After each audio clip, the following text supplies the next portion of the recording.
أما بعد فأعوذ بالله من الشيطان الرجيم. بسم الله الرحمن الرحيم. عن أبي كبشة رضي الله تعالى عنه أنه سمع رسول الله صلى الله عليه وسلم يقول: ثلاثا أقسم عليهن وأحدثكم حديثا فاحفظوه. قال: ما نقص مال عبد من صدقة ولا ظلم عبد مظلمة صبر عليها إلا زاده الله عزة ولا فتح عبد باب مسألة إلا فتح الله عليه باب فقر أو كلمة نحوها. وأحدثكم حديثا فاحفظوه. قال: إنما الدنيا لأربعة نفر: عبد رزقه الله مالا وعلما فهو يتقي فيه ربه ويصل فيه رحمه ويعلم لله فيه حقه فهذا بأفضل المنازل.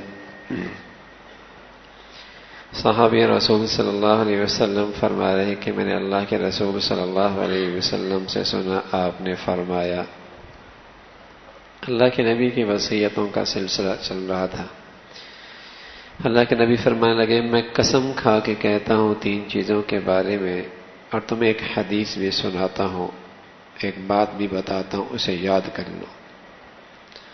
فرمایا جن تین چیزوں پر میں قسم کھاتا ہوں وہ یہ ہے: ما نقص مال عبد من صدقہ، کہ میں قسم کھاتا ہوں کہ صدقے سے مال کم نہیں ہوتا۔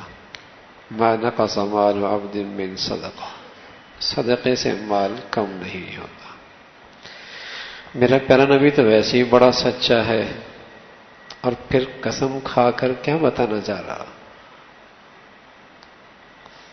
اپنی امت کی خیر خواہی میں، اپنی امت کی ہمدردی میں، جو میرے نبی کے دل میں کوٹ کوٹ کے بھری ہوئی تھی، کوٹ کوٹ کے، یہی ہمدردی آپ کو قسم پہ آمادہ کر رہی ہے کہ میری امت اس بات کو مان جائے۔ ورنہ میرا نبی تو ویسے ہی سچ ہے، لیکن نبی کی ہمدردی اور خیر خواہی جو میرے نبی کے دل میں اپنی امت کے لیے تھی، یہ اسی کا تقاضا ہے کہ میرے نبی قسم کھا کے بات دلوں میں بیٹھانا چاہتے کہ اب تو مان لو، اب تو یقین کر لو۔ تو فرمایا: ما نقص مال عبد من صدقہ، صدقے سے مال کم نہیں ہوتا۔ ولا ظلم عبد مظلمہ صبر علیہا الا زادہ اللہ عزہ۔ دوسری بات کہ فرمایا کہ جب کسی بندے پہ ظلم ہو، زیادتی ہو، اور وہ اس پہ اللہ کی خاطر صبر کر لے، تو نبی فرما رہا ہے میں قسم کھا کے کہتا ہوں اللہ اس کی عزت میں اضافہ فرما دیتے، اس کی عزت اور بڑھ جاتی، اس کا اکرام اعزاز اور بڑھ جاتا ہے۔ نبی کہہ رہا ہے، نبی سچا، اور اس پر نبی کی قسم۔ تیسری بات: ولا فتح عبد باب مسألة الا فتح اللہ علیہ باب فقر۔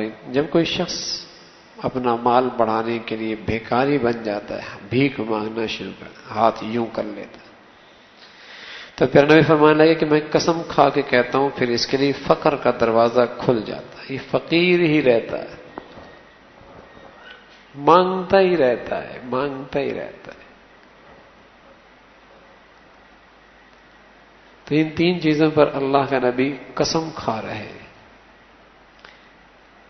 کہ زیادتی ہو تو معاف کر دے، عزت بڑھ جائے گی، مال خرچ کرے تو اللہ مال بڑھا دیں گے۔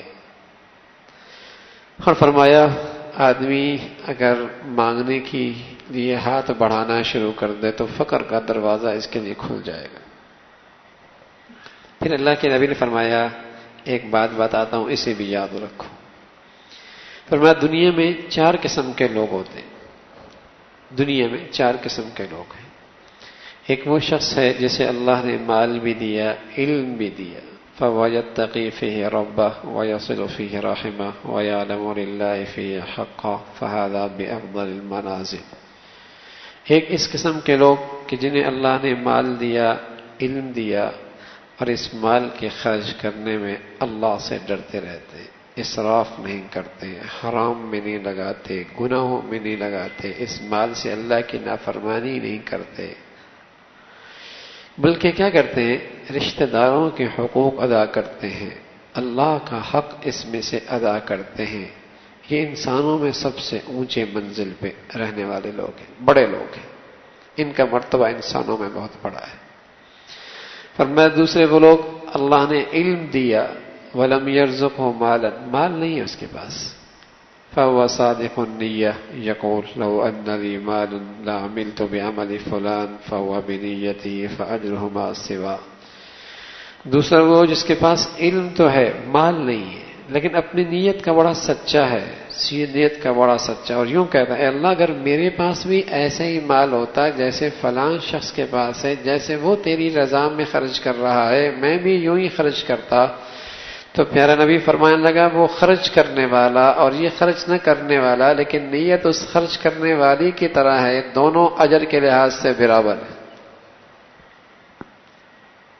وہ تو میرے مولا کی مرضی ہے، اللہ یبسط الرزق لمن یشاء ویقدر، جس کے لیے رزق کو شادہ کر دے کسی کو کم دے، لیکن نیت تو کسی کی نہیں گئی نا، وہ تو ہر ایک، یہ دولت تو سب کے پاس ہے، یہ دولت تو سب کے پاس ہے۔ میرے عزیزو، رات بھر تہجد میں نہیں کھڑے کر سکتے، کھڑے ہو سکتے تو دیکھ کر نیت تو کر لیا کرو، ایک کاش کہ میری بھی صحت ہوتی، میں بھی یوں کھڑا ہوتا۔ خرچ کرنے والوں پہ رش تو کیا کرو کہ اللہ جیسے اسے تو نے اپنے راستے میں خرچ کی توفیق دی، کاش کہ میرے پاس ہوتا تو میں بھی ایسی خرچ کرتا۔ نیت کا کیا جاتا ہے، سچی نیت تو کر لیا کرے۔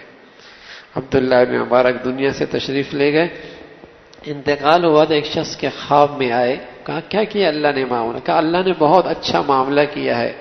عبداللہ بن مبارک محدث بھی، مفسر بھی، داعی بھی، بہت بڑے اللہ کے دین کے داعی، بہت بڑے مجاہد۔ فرمایا ایک شخص ہے جو میرے گھر کے سامنے رہا کرتا تھا، لوہار تھا، لوہا کوٹا کرتا تھا، اللہ نے اس کے ساتھ جو معاملہ کیا بڑا قابل رشک ہے۔ قدردان شخص اٹھا اور صبح اس لوہار کے گھر کی تلاش کرنے لگا، ملا اس کا گھر، تلاش کرنے کے بعد دروازہ کھٹکھٹایا، گھر کی خاتون خانہ سے پوچھا تیرے میاں کا انتقال ہو گیا؟ کہاں انتقال ہو چکا ہے؟ کہا وہ کون سی نیکی کیا کرتا تھا؟ کہا اس کی کوئی خاص نیکی تو نہیں تھی، ہمارے گھر کے سامنے ایک بزرگ رہا کرتے تھے عبداللہ ابن مبارک، وہ رات کو چھت پہ کھڑے ہو کر نماز پڑھتے تھے۔ نماز کیا پڑھتے تھے، یوں لگتا تھا جیسے لکڑی گاڑ دی ہے، رکوع ہی نہیں کرتے تھے، اتنا لمبا قیام کرتے تھے، اتنا لمبا قیام کرتے تھے، یوں لگتا جیسے لکڑی گاڑ دی ہے۔ میرا میاں اس بزرگ کو دیکھ کر کہا کرتے تھے، ٹھنڈی آہیں لیا کرتے تھے، کاش کہ میرا بھی روزگار کوئی آسان اور سہولت والا حلال کمانے کا ہو جاتا، میں بھی عبداللہ جیسی عبادت کیا کرتا۔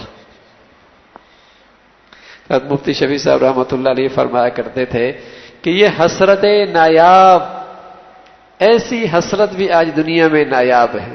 یہ تو حسرت ہے، کیا گاڑی ہے میرے بیٹے کی بھی ایسے ہوتی، کیا کوٹھی بنا لی میری لیے بھی ہو جاتی، اس نے ایک فیکٹری اور بنا لی میری فیکٹری بھی ایسی بن جاتی، میرا بیٹا بھی اس ملک سے یوں ڈگریاں لے کے جاتا۔ ایسے حسرت تم آپ کو بہت ملیں گی، ہاں بہت ملیں گی ایسی حسرت رکھنے والے، لیکن کوئی ایسی حسرت پانے والا کہ نیکیوں کو دیکھ کر یوں کہے کاش کہ میں بھی ایسا نیک بنتا، میرا بیٹا بھی یوں قبول ہو جاتا۔ تو فرمایا کرتے تھے مفتی صاحب کہ یہ حسرت نایاب ہے، اب تو عمل بھی نہیں اور ایسی سچی حسرتیں بھی نہیں، عمل بھی نہیں اور ایسی سچی حسرتیں بھی نہیں۔ کسی نیکی کرنے والے کو دیکھ کر، اللہ کے پیارے کو دیکھ کر اندر سے سچی حسرت اٹھے، کاش کہ میں بھی ایسا ہوتا، میں بھی ایسا نیک ہوتا۔ تو اللہ کے نبی صلی اللہ علیہ وسلم فرمانے لگے اس کے پاس مال تو نہیں ہے، نیت کا بڑا سچا ہے، دونوں اجر کے لحاظ سے برابر ہیں۔ فرمایا تیسری قسم کے وہ لوگ عبد رزقہ اللہ مالا ولم يرزقه علما يخبط في ماله بغير علم ولا يتقي فيه ربه ولا يصل فيه رحمه ولا يعلم لله فيه حقا۔ تیسرا وہ شخص جسے اللہ نے مال دیا، علم کا کورا ہے، ضائع کرتا ہے اپنے مال کو اور اس مال میں اللہ سے نہیں ڈرتا۔ مال کیا بڑا، اس کے گھر میں گناہ موٹے ہو گئے، پہلے فقیر تھا، کمزور تھا، غریب تھا، تو اس کے گناہ بھی پتلے تھے، چھوٹے تھے۔ جب سے مال آیا اس کے گھر کے گناہ بھی بڑے ہو گئے۔ جب سے مال نہیں تھا اس کی بیٹیاں حیا والی تھی، مال کیا آیا، بیٹیوں کے جسم سے حیا کی چادر ہی چلی گئی۔ جب سے مال نہیں تھا اس کے اندر کچھ اللہ کا لحاظ تھا، اب تو پتہ ہی نہیں لگتا یہ مسلمانوں کا گھر ہے یا غیروں کا گھر ہے۔ مال کیا آیا، یہ اپنے کپڑوں سے باہر نکل گیا، اپنے اوقات کو بھول گیا، اصلیت کو بھول گیا۔ یہ فرمایا مال ہے لیکن اس میں خوب اللہ کی نافرمانیاں کرتا ہے، نہ صلہ رحمی کرتا ہے، نہ اللہ کا حق ادا کرتا ہے۔ میرا نبی فرمانے لگے فہذا باخبث المنازل، یہ سب سے بری جگہ پر ہے، یہ مرتبہ کے لحاظ سے سب سے بری جگہ پر ہے۔ اور چوتھا وہ شخص عبد لم يرزقه اللہ مالا ولا علما، جس کے پاس مال بھی نہیں، علم بھی نہیں، لیکن کہتا ہے کاش کہ میرے پاس مال ہوتا، میں بھی مال کو یوں ہی اللہ کی نافرمانیوں میں اڑاتا۔ اللہ کے نافرمان کو دیکھ کر کہتا ہے میرے پاس بھی ایسا تھا، میں بھی ایسا کرتا، میں بھی شرابیں کوئی محفلیں سجاتا، میں بھی دوستوں کو یہ محفلوں میں بیٹھاتا، میں بھی یہ جسے کہیں کہ موسیقی کی محفلیں جماتا۔ غلط نیت، غلط لوگوں کو دیکھ کر یہ ارادہ کر رہا ہے کہ میں بھی ایسا ہوتا۔ اللہ کا نبی فرمانے لگے فَوِزْرُهُمَا سَوَا، گناہ نہیں کیا لیکن اس کا عزم اور ارادہ پکا ہے۔ پہلے والا گناہگار ہے، دوسرے والا گناہ کی سچی نیت کرنے والا ہے، دونوں گناہوں کے وبال میں برابر ہے، دونوں گناہوں کے وبال میں برابر ہے۔